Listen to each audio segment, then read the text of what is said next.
So today I'm gonna talk about a project that is dear to my heart that I've spent that I started during my master thesis. So I've been working on this for like 7, 8 years now. And mostly I'm gonna tell you about how it's done now and what is gonna come next. So I think we all know this, but let's sort of go through like the notation so that we all know what symbols mean what. So what we're gonna do is we're gonna do a linear program. We're gonna maximize C transpose times X, subject to AX at most B. Here I'm gonna say that we have D variables. You just gotta remember D for dimension. And we have N inequality constraints. And that is the problem that we're going to be solving, and we're going to be solving it with the simplex method. Now, what I do want to sort of say here is that like the scope of what we're interested in is both restricted to just how many pivot steps is the simplex method gonna need to solve a linear program from scratch. And we are also not going to be worrying about degeneracy all that much. And we're also like gonna not do any linear algebra if we can get away with doing that. Now, the nice thing, sort of like the fascinating thing about the simplex method is that we have almost 80 years of computational experience with it, solving problems in practice.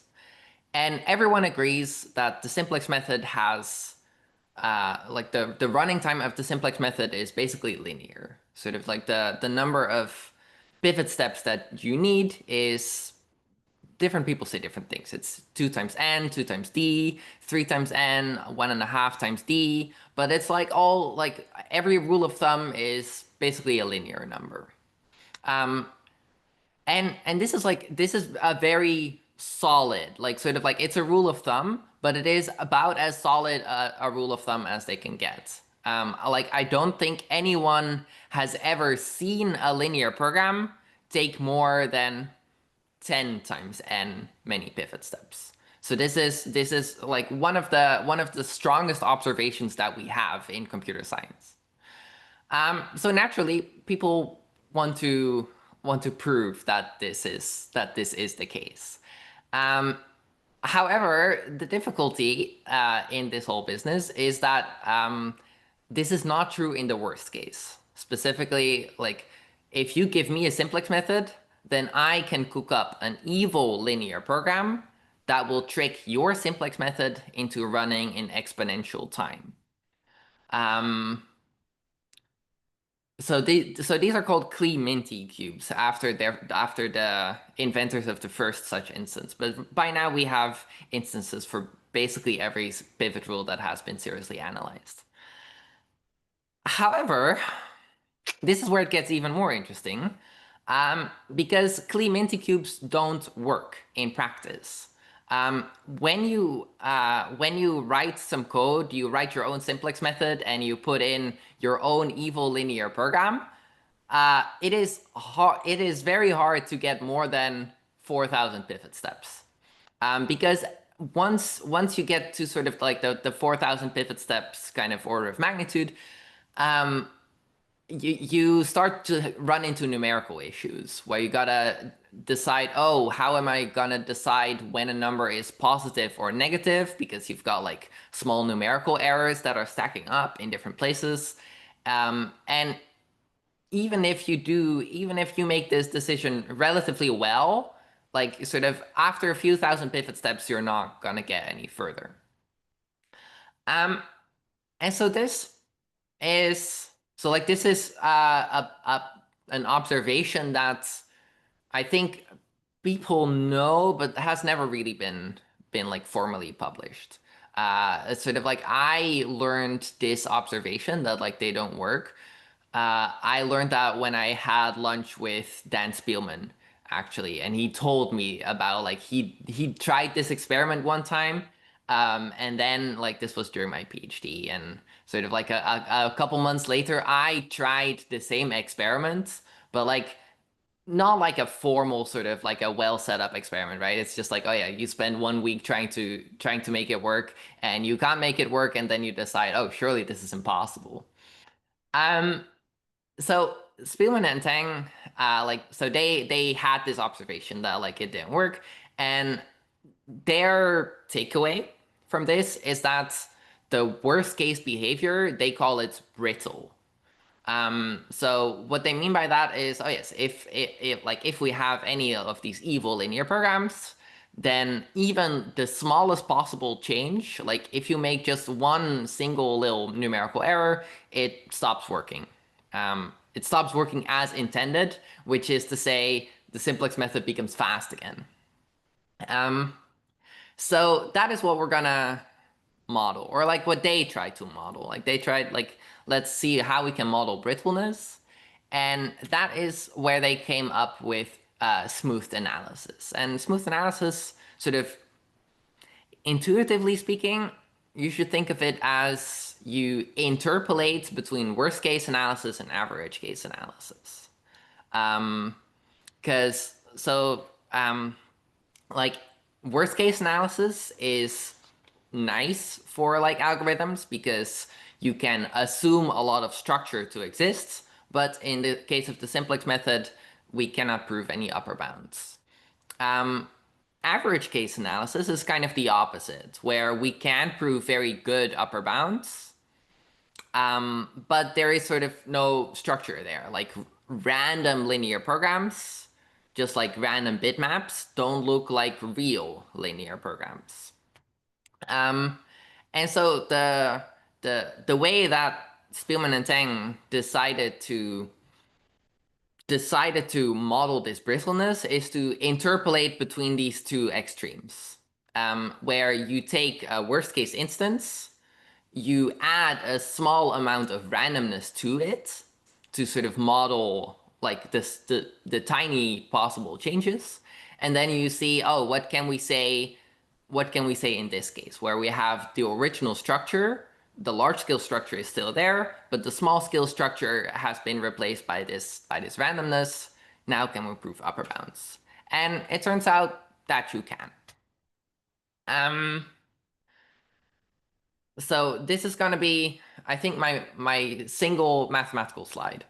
Um, so um, the sort of the formal definition that we're gonna be doing is to say, okay, so there is some real linear program that we actually want to solve. It lives up in the Platonic realm. It consists of A bar, B bar, and C, appropriately normalized to make the rest of the definition work.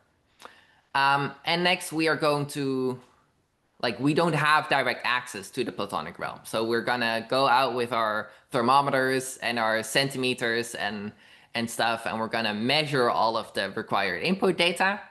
And that incurs some measurement error. Let's call that A hat and B hat. And let's say that all of these measurements are independent and Gaussian distributed, the errors. Um, so now, the thing that Spielman and Tang decided to study is the left-hand side of this equality here. So it is the maximum over A bar, B bar, and C of the expectation over A hat and B hat of the time it takes to solve the perturbed linear program. So we maximize C transpose times X subject to the perturbed inequality constraints.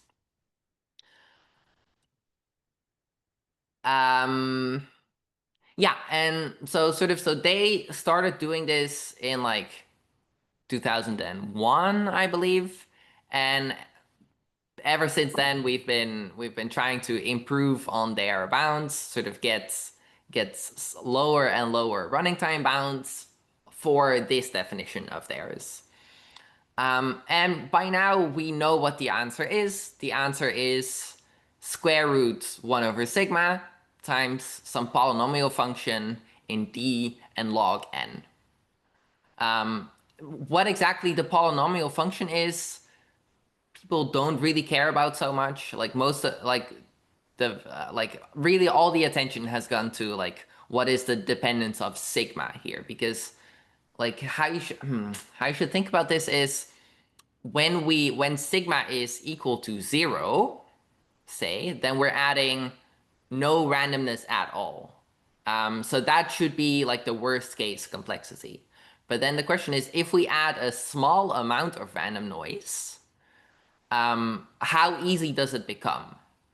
Like what can we say about the expected running time when we add this small amount of perturbation? And that sort of is an indicator for how brittle is the worst case behavior. This is, I might sound a bit vague, but like it is just as vague in the original papers. Um, so yeah, so sort of in our most recent results by myself and by Elion Bach, to appear this winter in, is it FOCS that's being held in Sydney? I think so. Um, we prove an upper bound of square root 1 over sigma. And then at the same time, like the lower bound of square root 1 over sigma, you just get by like equally spaced constraints. Like you make a nice like little disco ball, and like even if you perturb it, it's still like a disco ball with the same edge length, and it works itself out. Um, So, oh, yes. So I made like a little graph of like the progress over time. So Spielman and Teng were the first to do this in like 2001. And they had like their accomplishment really was, for one, like come up with a model with a definition of brittleness that could be analyzed and show that it could be analyzed. And then like a couple years later, for Shinnen, improved the bound to sigma to the -4. Me and Daniel Dadush, we improved it to sigma to the -2, and sort of we see the steps continuing, but now we have a matching upper and lower bound. So in that sense, smooth analysis of the simplex method is finished, just in the sense that like we have a lower bound and an upper bound, and they agree on the exponent for sigma, which is like, okay, so which is the only parameter that I care about. But like considering that like I am on half the papers on this slide, I don't know. Maybe other people would care about the dependence in dimension, but I personally don't.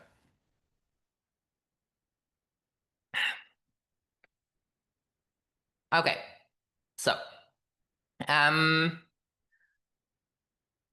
let's talk a bit about how you about like how we analyze the simplex method, like in like slightly more detail. Um, so what when you have a simplex method, you always need a pivot rule. Like any simplex method, it consists of two parts, right? You have a pivot rule and you have a ratio test. And how it functions is you always have a basis. The pivot rule decides who is going to leave the basis. The ratio test decides who's going to enter the basis, and then you repeat. Um, the There are a lot of different pivot rules, but there is only one that we can really analyze. It is called the shadow vertex pivot rule. Um, and because it has such a central function, because as it has such a central role in basically all theoretical analysis, I want to spend some time with it. So what you have in the shadow vertex pivot rule is you have two objective vectors, z and z prime.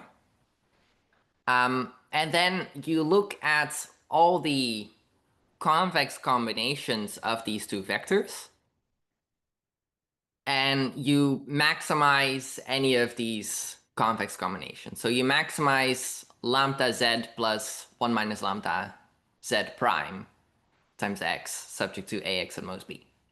Now, we have like a one varying parameter, lambda, which varies between 0 and 1. And it turns out that if you look at all of the bases that get out of this series of linear programs, these bases form a simplex path. right? Because it's like, oh yeah, so we have like one basis, and then we increase lambda until we are no longer optimal, and then we can pivot to a neighboring basis that is now optimal for like the slightly larger lambda. And so this simplex path here that I like that we've sort of implicitly described, it has the following features. Like, so for one, it is like easy to follow. At least on the like theoretically, it's easy to follow. In practice, it doesn't actually work because of numerical accuracy and that kind of business. And the other thing that you should note about the simplex path is basically it starts at the basis maximizing Z, and it ends at the basis maximizing Z prime. So how would you use this?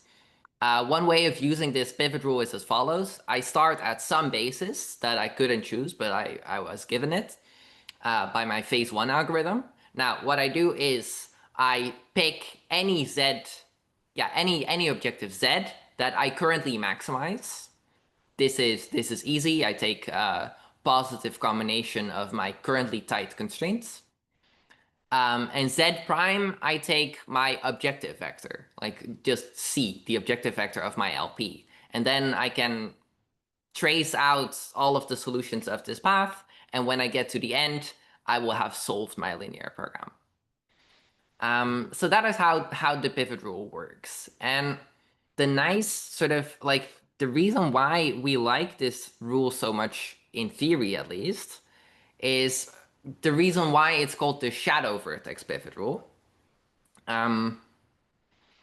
which is, how do we explain this? If you took your feasible set, AX at most B, like all the x's that satisfy AX at most B, and you were to orthogonally project onto the span of the vectors Z and Z prime, then you get like a 2D polygon, right? And sort of the nice thing about the shadow vertex pivot rule is that all of the vertices that you visit project to vertices of this 2D polygon. So it's like the 2D polygon is the shadow, and we're walking along the perimeter of the shadow. And then you can start talking about geometry instead of algorithms, and that's nice. Um, Now, sort of the other thing that sort of happens is sort of like out of that geometry, you get some nice like statistical sort of like, yeah, like statistical independence and stuff. Specifically, like if we know that the two vectors, Z and Z prime, if they are independent from the constraint data, A and B, that is basically the scenario in which we can bound the number of bases on this path. Like if we have this independence, Z prime not depend on A and B, then we can prove upper bounds on the number of vertices that you have on the path. And sort of there are algorithmic reductions from the work of Borgward from the 70s that show how you would do that. So like Borgward was really big into like average case analysis. Most of the average case analysis in the area has been done by Borgward, and he figured out like a very clean reduction where if you can analyze this specific setting with Z and Z prime independent from A and B, then Borgward tells you exactly how you can solve linear programs.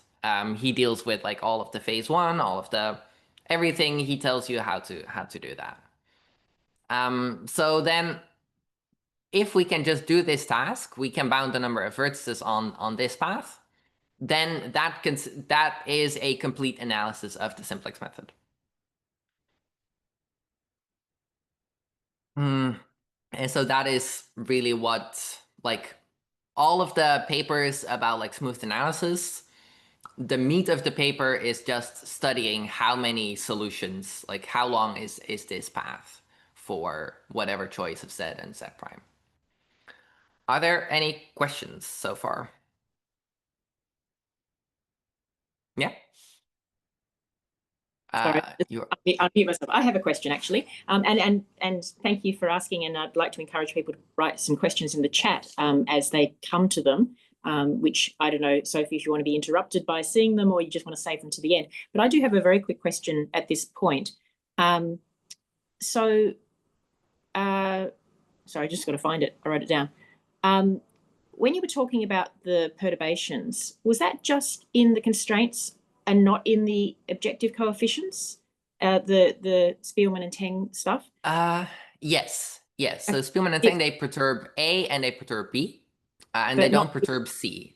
Yeah, it's interesting because, a lot of the stuff that's known about hardness of problems like knapsack, for instance, is in the correlations between the objective coefficients and the right-hand side capacity constraints. That tends to make things harder. So, yeah, I'm just noting that, and I'm curious about what's known about the hardness of LPs in general in terms of that correlation between the. But anyway, their analysis, they're just looking at the perturbation of the constraints. Okay. Yeah, so sort of what I can say here is that like we've often wondered why they didn't perturb C, but probably the reason why they didn't perturb C is because they had no use for it. Like this is, Yeah. I think realistically this is how their analysis shook out, and then they just like sort of backdated the definition to be like the most minimal definition that would work with their analysis. Yeah. But it definitely has an impact on.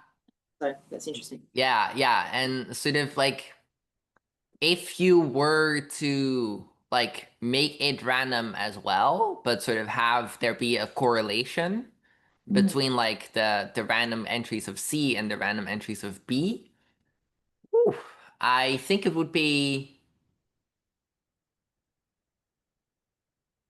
at the time, like for sure at the time they couldn't have done anything with that. I think with modern technology, that is a scenario that we could study. Yeah, great. Thank you. Does anyone else have questions at this point? Yeah, like sort of feel free to like interrupt and feel free to like just post them in the chat. I've been keeping my eye on it. Great, thank you. Okay. So yeah, so we are going to look at the shadow vertex rule. And so let me talk you through how you generally do that, how you upper bound the number of vertices of the shadow vertex rule. This is an like a proof sketch of our paper, but it is also a proof sketch of every paper that has been written since the 70s. Like everything works the same. So you start with the observation that I mentioned, like when you project your feasible set to this two-dimensional linear subspace, then the path that you're tracing is on the boundary. So it suffices if we count, instead of counting like the whatever this algorithm is doing, if we can just study how many vertices does this polygon have. The second step is that you pick some potential function. It's always a potential argument. Everyone just does potential arguments. So how does a potential argument work? You pick a potential, you show that the amount of potential in the world is bounded, and you show that every guy that you want to count takes up a lot of potential. Over the years, people have used every potential that you can think of, like perimeter or polar perimeter or exterior angle or polar exterior angle or polar subtended angle or objective gap or like the potential that you choose sort of like always there's an art to this that I cannot tell you how to do it, but yeah, well, sort of picking a clever potential function to work with is half the work. And then sort of the third thing is that you show that, oh yes, if I have the type of perturbations or the type of random distribution that I have, then most vertices that project onto the boundary will take up some lower bounded quantity of potential in expectation. So let's give like one example. suppose our potential, our potential function was the exterior angle. Well, if you have a polygon, the sum of the exterior angles is always equal to 2 pi. So then how would you do, how would you analyze it? You would say, oh yes, if I have my perturbations, then every basis conditional on it landing on the shadow path, its exterior angle will be at least whatever, like 1 over sigma squared. No, wait, will be at least sigma squared in expectation. So then how do you get your upper bound? Well, like the expected number of vertices is at most the total potential divided by the potential eaten up by every guy. So the expected number of vertices is 2 pi over sigma squared. Traditionally, people would only use like one potential function. But like 2 years back, me and myself and Yinta Li and Xinqi Shang, we realized that actually if you use like two potential functions, you can get like a bit more juice out of your arguments, where I think what we did is we used both polar exterior angle and polar perimeter, and then you could argue that, oh yes, every vertex, either it takes up a lot of polar perimeter or it takes up a lot of polar exterior angle. Blah blah blah. Okay. That was got a bit technical, but okay. So what Elion and I did is we followed this exact same scheme, the same scheme that people have been following for like 5 decades. One innovation that we kind of made is that among our two objectives, Z and Z prime, we always require that one of the two is uniformly randomly distributed. Previously, people had kind of chosen their objective vectors in like a deterministic manner, but it turns out that if you figure out how to make one of them be random at all times, you can get like a bit more juice out of whatever you're doing. Then we selected two potential functions that, for simplicity's sake, I'm gonna call perimeter and exterior angle, but which really are some integral over the boundary and some integral over blah blah blah.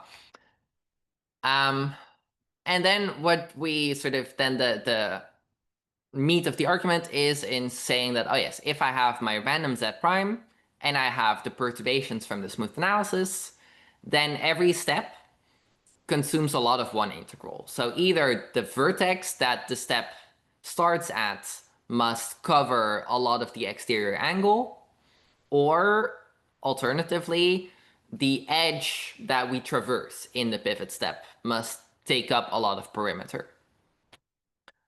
Now, sort of the observation that like having a random objective vector in your shadow vertex method, sort of the observation that this should improve you, like it wasn't really new, although like theorists hadn't yet figured out how to derive any measurable benefits from it. I think like really sort of like the thing that we did is figure out how to analyze it. But like there is like an old computational work that did figure out much the same thing. So it's a busy slide, but I'll talk you through it. So what Stefan Fischer did, he was like a master student at TU Berlin. He implemented the shadow vertex simplex method on the computer. And he made these pictures of like every LP in like a standard benchmark set. So for one problem here, called E226, he used he used the objective of the linear program, and his other fixed objective was one of the variables, I think. And so then like he got this two-dimensional picture of the feasible set, but you can see that the picture is very degenerate. Sort of you like even on like what looks to be a straight line segment, you have a lot of these little vertices that's like you're not visually seeing, but apparently they're there.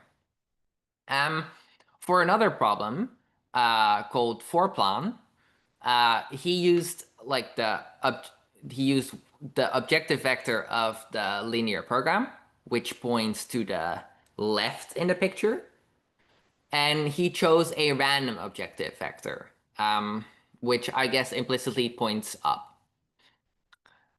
And then he plotted like this whole projection. And what you can see is that this picture is a lot nicer because indeed, like every vertex, like wherever the vertices are close together in space, the shape curves. So that is sort of like the thing that you're seeing here is exactly kind of what I described before. Like every vertex is either associated with a lot of perimeter or it is associated with a lot of curvature. Now, I did not make these plots. I did go through Stefan's master thesis and I selected the nicest plots. Like this is very cherry picked. But like I like only insofar as I think they illustrate my point. But a more holistic sort of like experimental analysis of this can be done. But for now, if we're happy to stare at cherry pick data, we can convince ourselves that yes, the thing that we saw in theory is also the thing that we see in practice. Um, okay. Now, the more important question that I want to talk about is, does smooth analysis function as an explanation of the efficiency of the simplex method? Because people all sort of, in casual conversation, a lot of people say like, oh yes, smooth analysis explains why the simplex method is efficient. But I want to like spend some time asking, does it really? And if so, why not? Of course, sort of the answering the question is that asking the question is answering it. I think it doesn't. Um, and so let's talk about like some of the problems with the realism in smooth analysis. For one, when you perturb your linear program, like if your whole matrix A is Gaussian distributed, that means that there will be no zeros in there. It's all non-zero numbers. But that is not like real linear programs. In like any real linear program, you have like less than 0.1% of your entries in A are non-zero. 99.999% realistically speaking of the numbers are equal to zero. And this is something like we don't know how to deal with this in smooth analysis. Like sort of even fixing a single entry to be equal to zero, our techniques stop working. We don't know how to study that. For two, there is the question of what exactly it is that we are modeling with this random measurement, with this random error. Like what is sigma? What is the real value of sigma, so to say? Because like I kind of explained smooth analysis in two different ways, right? I talked about measurement error. Oh yeah, we're gonna measure our linear program. But I also talked about it being a model for brittleness. But sort of like these different intuitive explanations for what it is that we're modeling, they coexist. But they have very different implications, right? Because if it is, like, if we are modeling measurement error, then we would assume that sigma is roughly 10 to the minus 2, which would be like the 3 significant figures mark. We could also say maybe sigma should be smaller than little o of 1 divided by square root dimension, which is sort of the threshold where you have more signal than noise. Surely that is also a desirable quantity. But to have more signal than noise for like Gaussian distributed entries, your noise needs to be really small. You could also set sigma to be like 10 to the minus 6, in which case you would be trying to measure the effect of numerical tolerances within the software. Like real software has this 10 to the minus 6 threshold programmed into it, and it's used in a lot of different places. You could also say that sigma should be 10 to the minus 16, which is the inaccuracy in IEEE 64-bit floating point numbers. All of these sort of like, these are not just different values for sigma, right? These are sort of different ideas of what it is that we're modeling. And so even though everyone who does smooth analysis agrees that like these theorems are interesting, nobody agrees on why the theorems are interesting, which for a scientific theory is perhaps not ideal. Now the third problem is a bit more controversial. Not everyone agrees that this is a problem the way that I describe it, but in smooth analysis, sort of we get these theorems that say, oh yes, the running time is like inverse polynomial in the magnitude of the noise, which is to say more noise makes faster simplex method. More noise is better. In practice, this message is kind of the opposite, because if you open like a manual for how should you write a linear program, then like the advice in the user manual is very clear. Please use integer numbers where possible. Don't use floating point numbers. If you use floating point numbers, preferably use 64-bit floating points and not 32-bit floating point numbers. And if you're using measured data, please include more significant figures rather than less. In a way, this is the opposite. Sort of the practitioners here are kind of saying that less noise is better. But sort of like this is very much my interpretation of what they are saying. And not everyone agrees that this is what they're saying. So there is a bit of controversy to what extent this is a problem, but I think it's a serious problem. How are we doing on time? Oh, perfect.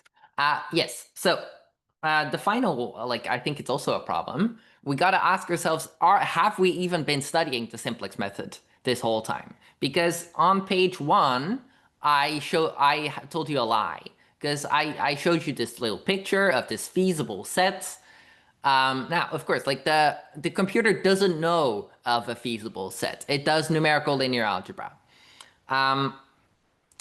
And that actually sort of like this is not just an inane observation. This has a lot of like further implications, because when you think about this feasible set, you think, oh, this is a set that is fixed in time, this set won't change as the algorithm continues. But that's very much not the case, because when you're doing all this numerical linear algebra, sometimes you run into problems when you've accumulated too much numerical error.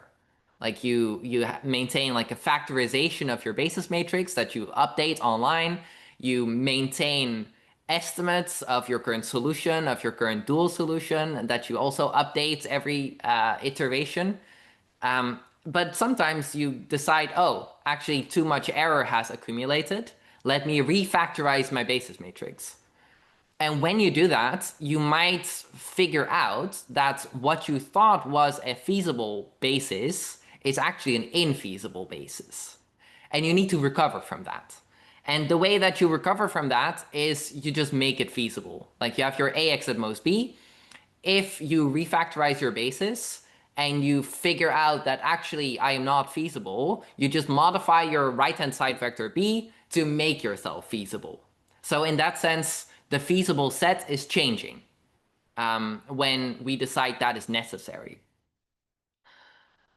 And then sort of there are some clever ways in which you can recover from this. Sort of like if you had to modify your right-hand side during the course of the algorithm, you can, like after you're done with the simplex method, you can actually sort of fix that in post to make your right-hand side equal to the right-hand side that it should be and keep optimality. Now, but then something interesting happened. So this happened like in the mid to late 60s, that people figured out that actually, if you're able to fix errors in your right-hand side vector B, anyway, then we can also intentionally make errors in our right-hand side if that speeds up the algorithm. So what people do, like the sort of the random noise of the smooth analysis does not exist in real life. Sort of like with these perturbations on the A matrix. But perturbations on the B matrix, they do exist. And like solvers add them purposefully, where they add random numbers to the right-hand side vector of order 10 to the minus 6, actually. You can read this in the code. They do that, and it speeds up their algorithm. And then, as I said, they can fix the problems they created, they can fix them in post. And even like your ratio test, like traditionally we think of the ratio test as having to be unique. Like if you have a non-degenerate linear program, traditionally we say that the ratio test will always produce a unique answer. But this very clever woman, Paula Harris, she figured out that actually if you take a bit more flexibility into your ratio tests, if you let go of the notion that you always have to be feasible, you can actually speed up your simplex method by a factor two or more. Um, so these are all ways in which, in which you have to like continuously change your geometry as the algorithm keeps running. Um, and when traditionally, all of these techniques that I'm talking about here have been thought of as relating only to that it's just like numerical trickery. Sort of there is an idealized simplex method which would be exact, but then because we have to deal with floating point arithmetic and all of the difficulties that come with that, that is why we would do all this trickery to sort of simulate the ideal simplex method. But that sort of traditional interpretation is very mistaken, I think, because importantly, all of these tricks, they improve the pivot step count. This is like some practitioners were aware of this fact, but really I think it's a realization that has only resurfaced in the past few years. Um, and so we could ask ourselves, should we be considering these effects when we study the simplex method? Like when we study the simplex method, but we don't include these effects, maybe it's not the real simplex method. Maybe it's us who have been studying a simplified version of the ideal simplex method, which has all of this trickery. Um, and so this is very much like a future direction, right? Sort of like here, I don't know what the right answer is, but this is, I think where I want to go. So yeah, I guess to sort of wrap up. So what I can say is that smooth analysis is more or less finished for the simplex method. Its value as a theory, as like a scientific explanatory theory is limited, but at the same time we did learn a lot. Sort of like all of the we built up a lot of like proof machinery that has been very useful. But it's time for something new. And I think that the next thing that we should be trying to study, hopefully, is these implementation tricks and see if there's anything that our modern tools could say about this and if we can learn anything. That's it. Thanks so much.